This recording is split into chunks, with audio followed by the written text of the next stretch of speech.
Hello everyone, कैसे हो आप लोग। So we were discussing about the post modern rulers, और पोस्ट मॉडर्न रूलर्स में हम डिस्कस कर रहे थे the foreign successors of Mauryas.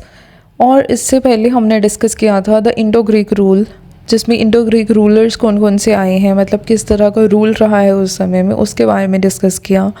इस वीडियो में हम बात करेंगे द साकास के बारे में, जो शक लोग आए थे, शक डायनेस्टी थी, उसके बारे में। From 1st century BC to 4th century AD तक का टाइम पीरियड है जिनका, उनके बारे में बात करेंगे। तो स्टार्ट करते हैं वीडियो।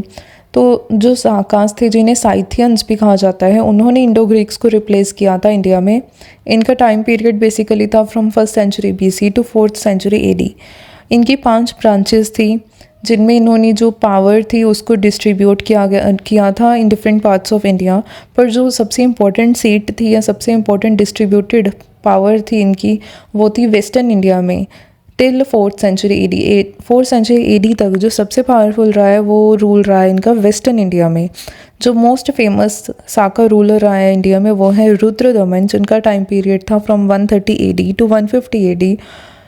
वो उनकी सिर्फ मिलिट्री कन्क्वेस्ट के लिए ही नहीं फेमस हुए हैं, मतलब पर्टिकुलरली उन्होंने जो सतवाहनास को हरा के जो मिलिट्री कन्क्वेस्ट किए थे उसके लिए अकेले फेमस नहीं है, बल्कि जो उनके पब्लिक वर्क था, उन्होंने जो फेमस सुदर्शन लेक थी उसको रिपेयर करवाया था।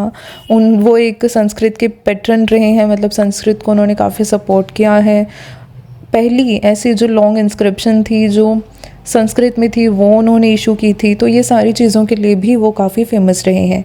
और इसके अलावा जो और साका रूलर्स इंपॉर्टेंट रहे हैं वो रहे हैं हमारे पास नाहपन, उसके बाद उशावदेवा, उसके बाद घमातिका, चश्तना, ये सारे भी इम्पोर्टेंट रूलर्स रहे हैं।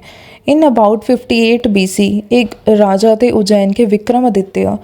उन्होंने साकास के साथ युद्ध किया था, और कहा जाता है कि तभी से एक एरा जिसे विक्रम संवत कहा जाता है वो शुरू हुई थी। मतलब 58 BC से जो विक्रम संवत थी, विक्रमादित्य की जो युद्ध था साकास के साथ, उसके होने से शुरू हुआ था। तो ये थी बात about the Scythians, the Sakas. Thank you so much.